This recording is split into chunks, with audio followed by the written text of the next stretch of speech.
All right. Well, thank you for being here. Today was a big day for accountability. I'm very proud of the work the Oversight Committee has done thus far on the Epstein investigation. I'm very happy that we had a bipartisan vote today to hold the Clintons in contempt of Congress, and this shows that no one's above the law, and I'm just real proud of the committee and look forward to hopefully getting the Epstein documents in very quickly and trying to get answers for the American people. With that, I'll be happy to answer any questions. Mr. Chairman, do you think the Attorney General should be held in contempt because the Department of Justice has not produced all of the Epstein files it's supposed to? It's my understanding the Attorney General is going to turn over all the documents once they're redacted. Now, we have seen the Attorney General comply with our subpoena. They have turned over documents, as I said numerous times today, and I've said numerous times on most of the networks that are here today. We would like for the pace to pick up. We want to get the documents. We're not going to let her off the hook. But from a legal standpoint, she is complying with the law, and we expect to get the documents very soon. In addition to your subpoena, though, are you concerned that she has not complied with No, the law? with our subpoena, with my subpoena, she's complied. She's turning over documents. Again, but also the Epstein Files Well, the Epstein Files Transparency Act is a Judiciary Committee thing. They put a date on it. She's going to be in front of the Judiciary Committee in 2 weeks. And I think that's the important thing with what the Democrats were trying to say today about Bondi. And look, no one on our side is defending Bondi. Let me be very clear. No one on our side is defending Bondi. But we have to recognize there are a lot of documents. They produced documents, I think, on 2 different document drops. The first one, the Democrats complained there were not enough redactions. In the second drop, they complained there were too many redactions. So ever how many pages, we've heard numbers range from several 100,000 to several million pages of document. That's a lot of eyes that are going to have to be over it and review it to try to make the redactions, because the victims have made it clear to us that they want anything pertaining to their privacy redacted, and that's the impression I'm under that the Department of Justice is trying to do. Mr. Chairman, is it important, is there still an opportunity for the Clintons to negotiate some sort of satisfaction of the subpoena, even though you've taken this step with contempt? There's always an opportunity. It's going to be 2 weeks before this is on the floor. We're going to have to notice this is going to be treated like any other bill. We're making sure every I is dotted and every T is crossed because they have a very expensive legal team. So obviously there are going to be a couple of more days this week, depending on the weather. Then there'll be 3 days notice, and then we can vote on it. I've been assured we're going to vote on it. So that's 2 weeks because we're going to be off a week. They're going to have 2 weeks that they're going to theoretically be able to negotiate. But one thing that I want to make very clear, a lot of what the Democrats were saying today, and I'm not accusing the Democrats on the committee of lying. I'm accusing the lawyers for the Clintons of not being truthful. They were not in good faith negotiating. They never made a proposal where there would be an actual transcript. And I don't think anyone in the media would accept any type of interview without a transcript. Then you're going to have notes, and it's going to be Clinton's word against my word, Garcia's word against my word. That's no good.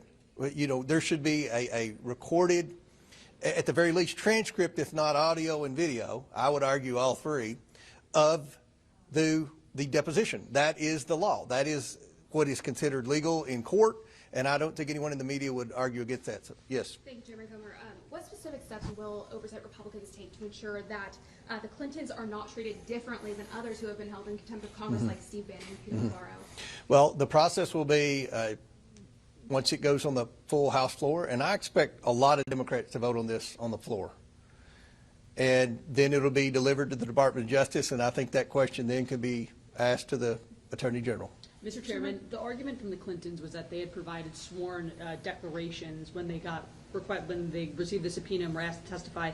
They argue that other folks who were asked to testify, you accepted the sworn declarations, but you wouldn't accept it as feasible for them. Why weren't the sworn declarations enough for the Clintons? Because the people that we accepted the sworn depositions from, they replied that they had no relationship and they weren't directly involved in the Epstein investigation. There are no pictures of Merrick Garland or James Comey or Eric Holder who are Democrats, I might add, and Jeff Sessions, who's a Republican. Those were the four that we accepted the declarations from. There's no evidence that anyone's seen, no pictures anyone's seen of them with Epstein or Maxwell, nor is there any evidence that they were directly involved in the investigation. Now, if we find out those declarations are false, then they've committed perjury, and they know that. So they complied with our subpoena. And again, there was no evidence. And remember, let's be very clear here. This all came about from a subcommittee hearing in this room where Democrats made a motion, Summer Lee, to subpoena the Epstein files, and then Scott Perry made an amendment and put all these names on it, and everyone voted for it. That's how the whole Epstein investigation was born in the Oversight Committee, and that's where the names came from, Bill Clinton, Hillary Clinton.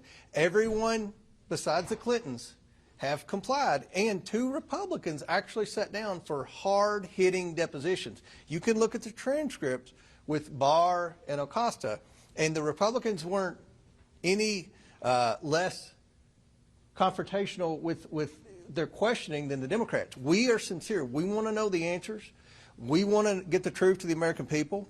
We expect Pam Bondi and the Department of Justice to deliver the documents, and we hope that people are finally held accountable for crimes. And we want to know why did the government drop the ball for the victims, and how can this be prevented in the future? When do you expect Pam Bondi to release those documents? It's been more than a month since the statutory deadline, and there have only been 2 drops of documents. You say you're confident the Attorney General will comply.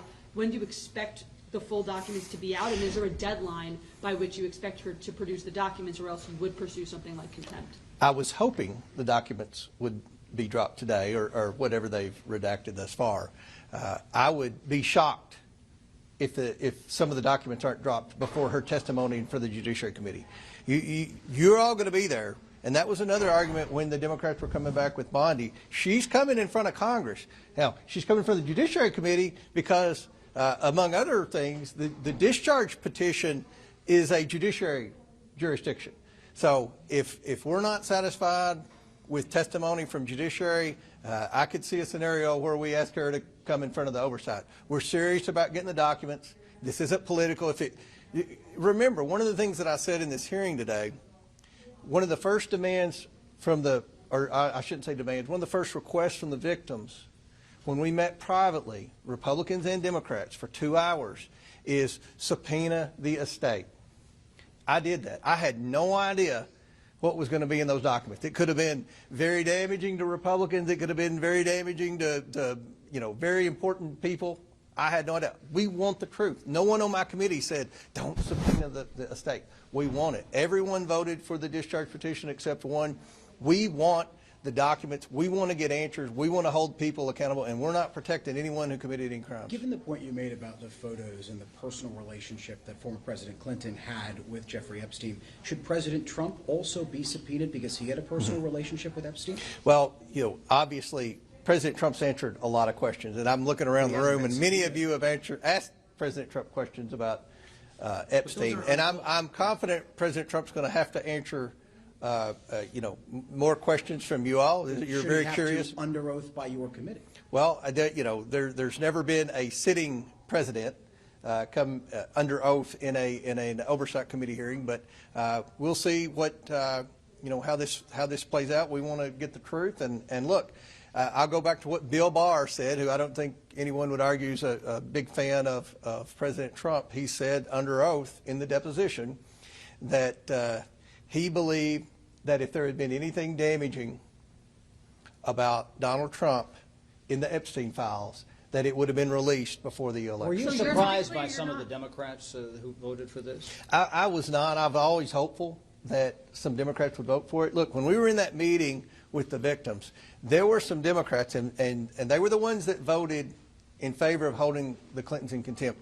They were sincere about wanting to get the truth, and they were sincere that they didn't care if the victimizers were Democrats. They didn't care who they were. They wanted to provide accountability and get some justice for the victims. So I felt like in my heart there would be Democrats vote for it, and I'm very, very proud of the ones who did. And I might add, more Democrats voted for this than against it. And what about the concern about setting a bad precedent here of having a former president come in, regardless of the circumstances, regardless of what you think that you need him for, but the idea that that goes down a very slippery slope. When we've had the Supreme Court rule that the current president is immune from any type of prosecution, and you're going to drag a former president in here, conceivably. Well, look, this was voted on by the Democrats as well in the committee. But the concern about the precedent. Well, look, I mean, no one's above the law, Chad, and there are a lot of questions about the numerous visits that Epstein had to the White House when Clinton was president.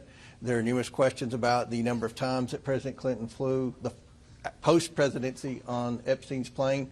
Again, no one's accused Bill Clinton of any wrongdoing, but we have a lot of questions. And to my knowledge, he's never sat down with any of you and answered any questions. So hopefully someday we'll know the truth. Mr. Chairman, just Go ahead. Go ahead. I've answered a bunch.